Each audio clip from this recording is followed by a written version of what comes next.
11th unit hospital facility plan. ഇത് already നമ്മൾ മറ്റൊരു സബ്ജക്റ്റിൽ പഠിച്ചതാണ്. ഫെസിലിറ്റി പ്ലാനിങ്ങിൽ ഈ ഫെസിലിറ്റീസിൽ എന്ന് പറയുന്നത് ട്രാൻസ്പോർട്ടേഷൻ, കമ്മ്യൂണിക്കേഷൻ, അതുപോലെ തന്നെ ഫുഡ് സർവീസ്, അതൊക്കെയാണ് ഈ ഫെസിലിറ്റീസ്. ഹോസ്പിറ്റലിൽ പ്രൊവൈഡ് ചെയ്യുന്ന മറ്റുള്ള ഫെസിലിറ്റീസ് എന്ന് പറഞ്ഞിട്ട് നമുക്ക് ഉള്ളത്. അപ്പോൾ ട്രാൻസ്പോർട്ടേഷൻ എന്ന് പറയുന്നത് വേറെ സബ്ജക്റ്റിൽ നമ്മൾ ഡീൽ ചെയ്ത ടോപ്പിക്കാണ്. പക്ഷേ ഇതിൽ കുറച്ച് ചേഞ്ചസ് ഉണ്ട്, അതും കൂടി ഞാൻ ക്ലിയർ ചെയ്ത് തരാം. അതാണ് ഇതിൽ ഫസ്റ്റ് വരുന്നത്, ട്രാൻസ്പോർട്ടേഷനാണ്. ട്രാൻസ്പോർട്ട് എന്ന് പറഞ്ഞാൽ നമ്മൾ മുന്നേ പറഞ്ഞു, ഡെസ്റ്റിനേഷനിലേക്ക് എത്തിക്കാൻ വേണ്ടിയിട്ട് നമ്മൾ ഉപയോഗിക്കുന്നതാണ് ട്രാൻസ്പോർട്ട് സർവീസ്. പല സ്ഥലത്തും അതിനുള്ള ഫെസിലിറ്റീസ് ഇല്ലാതാകുമ്പോൾ ലേറ്റായിട്ട് എത്തുകയൊക്കെ ചെയ്ത് കഴിഞ്ഞാൽ നമുക്ക് ട്രീറ്റ്മെൻ്റ് ഒന്നും പ്രോപ്പറായിട്ട് കൊടുക്കാൻ പറ്റാതെ വരുന്നു. അപ്പോൾ അതിനുവേണ്ടി ഹോസ്പിറ്റൽസ് ഇപ്പം നമ്മൾ ഉപയോഗിക്കുന്നുണ്ട്, ട്രാൻസ്പോർട്ട് സർവീസസ് ഉപയോഗിക്കുന്നുണ്ട്. നമുക്ക് എന്തെങ്കിലും എമർജൻസി വരികയാണെങ്കിൽ ഹോസ്പിറ്റലിനെ തന്നെ കോൺടാക്ട് ചെയ്ത് കഴിഞ്ഞാൽ അവർ ആംബുലൻസ് കാര്യങ്ങളൊക്കെ നമുക്ക് പേഷ്യൻറ്റിനെ കൊണ്ടുവരാനായിട്ടായാലും യൂസ് ചെയ്യുന്നുണ്ട്. Transportation refers to aid the help the patients in the hospital in the course of their treatment, which very essential to emergency cases, to ship the patient within the hospital and to the other hospital. ഒരു ഹോസ്പിറ്റലിലേക്ക് കൊണ്ടുവരാനും അതുപോലെ തന്നെ ഈ ഹോസ്പിറ്റലിൽ നിന്ന് മറ്റൊരു ഹോസ്പിറ്റലിലേക്ക് കൊണ്ടുപോകാനും ഉപയോഗിക്കുന്നുണ്ട്, ട്രാൻസ്പോർട്ട് ഉപയോഗിക്കുന്നുണ്ട്. Patients transport between visits, treatment and operation represent logistical challenges for hospitals. അത് അവിടെ വിസിറ്റ് ചെയ്യാനും ട്രീറ്റ്മെൻറ്റ് എടുക്കാനും ഒക്കെ നമുക്ക് എന്താവശ്യമായിട്ട് വരുന്നുണ്ട്, ട്രാൻസ്പോർട്ട് സർവീസുകൾ ആവശ്യമായിട്ട് വരുന്നുണ്ട്. Out patient transportation service provide transportation service classified emergency and non emergency. Emergency transportation include ambulance and helicopter providers. Non emergency transportation include medicar, taxi cab, service car, private automobile bus, train, commercial aeroplanes etcetera. ഇതൊക്കെയാണ് private ആയിട്ടുള്ള, അതായത് non emergency ആയിട്ട് നമ്മൾ കാറും കാര്യങ്ങളൊക്കെ നമ്മൾ ഉപയോഗിക്കും. Taxi cab, മെഡിക്കാറ്, അതിന് വേണ്ടി, അതായത് പേഷ്യൻസിന് വരാനും പോകാനൊക്കെ ആയിട്ടുള്ള ഇതിന് വേണ്ടിയിട്ട്. ദെൻ കൊമേഴ്സ്യൽ എയർപ്ലെയിൻ പ്രൊവൈഡേഴ്സ് അടക്കം. Hospital shall bill occupied basic life സപ്പോർട്ടും ആൻഡ് ഡിസേബിലിറ്റി അഡ്വാൻസ് ലൈഫ് സപ്പോർട്ടും. രണ്ട് തരം ആംബുലൻസ് ആണ് ഉണ്ടാവുക, ബേസിക് ലൈഫ് സപ്പോർട്ടും ആൻഡ് അഡ്വാൻസ് ലൈഫ് സപ്പോർട്ടും. രണ്ടെണ്ണത്തിൽ എന്താണെന്നുള്ളത് മുന്നേ പറഞ്ഞിട്ടുണ്ട്. ബേസിക്കിൽ എന്താണ് ഉണ്ടായിരിക്കുക, നമ്മൾ ഓക്സിജൻ സിലിണ്ടേഴ്സും മറ്റുള്ള കാര്യങ്ങളും ഉണ്ടായിരിക്കും, പക്ഷേ അവിടെ ഡ്രൈവർ മാത്രമാണ് ഉണ്ടാവുക. അഡ്വാൻസ് ലൈഫ് സപ്പോർട്ടിൽ പാരാമെഡിക്കൽ സ്റ്റാഫ്സ് ഉണ്ടായിരിക്കും, അതിൻ്റെ ഉള്ളിൽ ഡോക്ടേഴ്സ്, സ്റ്റാഫൊക്കെ. ക്രിട്ടിക്കൽ സിറ്റുവേഷനിലാണ് നമ്മൾ അഡ്വാൻസ് ലൈഫ് സപ്പോർട്ട് ആംബുലൻസ് ഉപയോഗിക്കുക. ബേസിക് ലൈഫ് സപ്പോർട്ട് ആംബുലൻസ് എന്ന് പറഞ്ഞാൽ സാധാരണ മോണിറ്റേഴ്സ്, കാർഡിയാക് മോണിറ്റേഴ്സ്, അതേപോലെ തന്നെ ഓക്സിജൻ ടാങ്ക്സ് കാര്യങ്ങളൊക്കെ ഉണ്ടായിരിക്കും. The two most commonly employed modes of transport, ground transport, ambulance, mobile intensive care units, അതൊക്കെയാണ് സാധാരണ ഉള്ളത്. ഗ്രൗണ്ട് ട്രാൻസ്പോർട്ട് എന്ന് പറഞ്ഞാൽ ലൈഫ് സപ്പോർട്ട് ആംബുലൻസ്, സാധാരണ കാണുന്ന ആംബുലൻസ് ആണ്. ഗ്രൗണ്ട് സപ്പോർട്ട് നമ്മൾ റോഡിലൂടെ ഓടുന്ന ആംബുലൻസ് ആണ് ഇവിടെ ഉദ്ദേശിക്കുന്നത്. then occupied appropriate staff, monitoring devices, then non-life threatening conditions. അത്ര അധികം ക്രിട്ടിക്കൽ അല്ലാത്ത കണ്ടീഷനിലൊക്കെ ആണെങ്കിൽ നമ്മൾ ബേസിക് ലൈഫ് സപ്പോർട്ട് ആംബുലൻസ് ആണ് ഉപയോഗിക്കുക.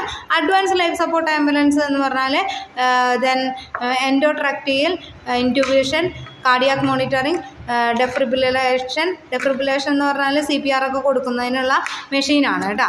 അഡ്മിനിസ്ട്രേഷൻ, ഇൻട്രാവീനിയസ് ഫ്ലൂയിഡ്സ്, വാസോപ്രസസ്, അങ്ങനെയുള്ള സാധനങ്ങളും പ്ലസ് പാരാമെഡിക്കൽ സ്റ്റാഫും കൂടി അതിലുണ്ടായിരിക്കും. പിന്നെ MICU എന്ന് പറഞ്ഞാൽ മെഡിക്കൽ ഇൻറ്റൻസീവ് കെയർ യൂണിറ്റ് ആണ്. MNCU എന്ന് പറയുന്നത് കുറച്ചും കൂടി കൂടുതൽ ഡെവലപ്ഡ് ആയിട്ടുള്ള കൺട്രീസിലുള്ള കുറച്ചും കൂടി അഡ്വാൻസ്ഡ് ആയിട്ടുള്ള ട്രാൻസ്പോർട്ടാണ് അത് MICU എന്ന് പറയുന്നത്. ഇനി എയർ ട്രാൻസ്പോർട്ട്, രണ്ടാമത് ഗ്രൗണ്ട് ട്രാൻസ്പോർട്ട് ഉണ്ട്, അതുപോലെ തന്നെ എയർ ട്രാൻസ്പോർട്ട് ഉണ്ട്. ഫിക്സഡ് വിങ് എയറോപ്ലെയിൻസ്, എയർ ആംബുലൻസിന് വേണ്ടിയിട്ട് എയറോപ്ലെയിൻസ് ഉണ്ട്, പേഷ്യൻസിനെ കൊണ്ടുവരാനൊക്കെ ആയിട്ട് ഉപയോഗിക്കുന്ന ആംബുലൻസ് ആണ്. ഡെഡ് ബോഡി പേഷ്യൻസ് അവരെയൊക്കെ കൊണ്ടുവരാനായിട്ട് ഉപയോഗിക്കുന്ന ആംബുലൻസ് ആണ് fixed wing of aeroplane type air ambulance.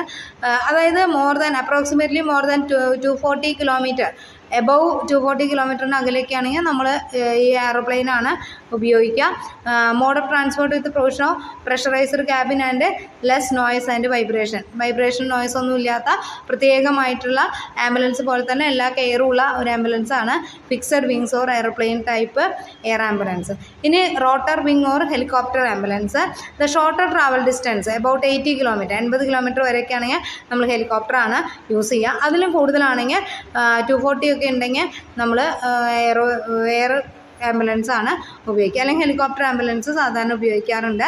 Use to transfer the patient directly to the receiving hospital with facility to ഹെലിപ്പാഡിൻ്റെ അവിടേക്ക് എത്തിയിട്ട് ഗ്രൗണ്ട് ട്രാൻസ്പോർട്ട് ഉപയോഗിച്ചിട്ട് എത്തിയിട്ട് അവിടെ നിന്ന് കൊണ്ടുപോകുന്നതുണ്ട്.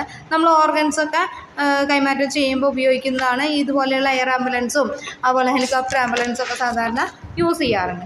ഇനി മെഡിക്കാർ എന്ന് പറഞ്ഞാൽ patient who medical condition request use of hydraulic or electric lift or ramp, wheel chair അങ്ങനെയുള്ള കാര്യങ്ങളൊക്കെ ഉണ്ടാവുന്ന മെഡിക്കാറാണ്. വീൽ ചെയർ കാര്യങ്ങളൊക്കെ നമുക്ക് കയറ്റി വയ്ക്കാനൊക്കെയുള്ള എക്യുപ്മെൻറ്റ്സ് ഒക്കെ ഉണ്ടായിരിക്കും അതിൽ, അതാണ് മെഡിക്കാർ.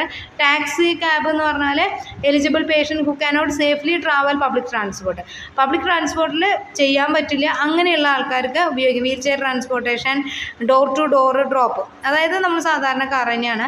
സർവീസ് കാർ എന്ന് പറഞ്ഞാൽ passengers vehicle patient to medical condition who not require specialised മോഡല്ലാത്ത പ്രൈവറ്റ് വെഹിക്കിൾ എന്ന് പറഞ്ഞാൽ നമ്മൾ സ്വന്തമായിട്ടുള്ള വെഹിക്കിൾ. പിന്നെ അതർ ട്രാൻസ്പോർട്ടേഷൻസ് എന്ന് പറയുന്നത് ബസ്, ട്രെയിന്, പബ്ലിക് ട്രാൻസ്പോർട്ട്, അതൊക്കെയാണ് അതർ ട്രാൻസ്പോർട്ടേഷൻസ്. ചില പേഷ്യൻ്റ് കണ്ടീഷൻ ആവുന്നത് കൊണ്ടാണ് നമ്മൾ ഇങ്ങനെയുള്ള ഫെസിലിറ്റീസ് കാര്യങ്ങളൊക്കെ ഉപയോഗിക്കുന്നത്. ഈ മാറ്റേഴ്സ് എല്ലാം നമ്മൾ മറ്റേ സബ്ജക്റ്റിൽ നോക്കിയിട്ടുണ്ടായിരുന്ന ട്രാൻസ്പോർട്ടേഷന് ഇത് രണ്ടും പരസ്പരം ലിങ്ക് ചെയ്തിട്ട് നിങ്ങൾക്ക് എഴുതാൻ പറ്റും. അതിൽ പഠിച്ച ഭാഗങ്ങൾ ഇവിടെ ഇൻക്ലൂഡ് ചെയ്യാം, ഇവിടുത്തെ കാര്യങ്ങൾ അവിടെ നമ്മൾ ക്വസ്റ്റ്യൻ വരുന്നതിനനുസരിച്ച് ചെയ്യാം നമുക്ക്.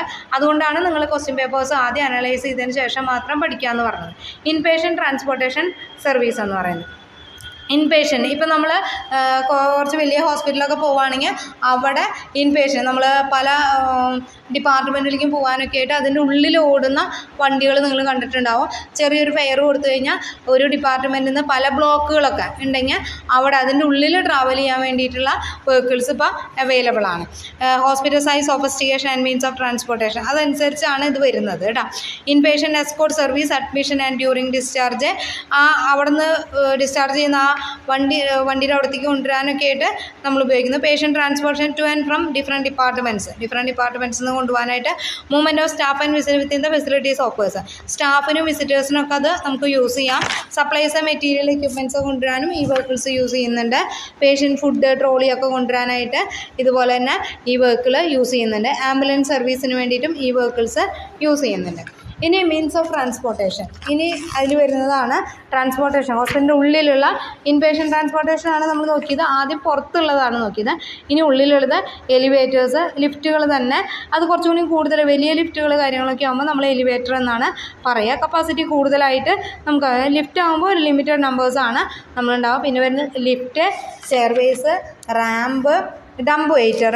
ഈ ഡംബ് വെയിറ്റർ എന്ന് പറഞ്ഞാൽ ചെറിയ ലിഫ്റ്റാണ്. അതിൽ സാധനങ്ങളൊക്കെയാണ് സാധാരണ ഗതിയിൽ കൊണ്ടുപോവുക, അതിനു വേണ്ടി ഉപയോഗിക്കുന്നതാണ്. പിന്നെ സ്ട്രെച്ചർ, വീൽ ചെയർ, അതൊക്കെയാണ് മെയിനായിട്ട് അവിടെ ഉപയോഗിക്കുന്ന ട്രാൻസ്പോർട്ടിന് വേണ്ടി ഉപയോഗിക്കുന്ന കാര്യങ്ങൾ. ഓക്കെ.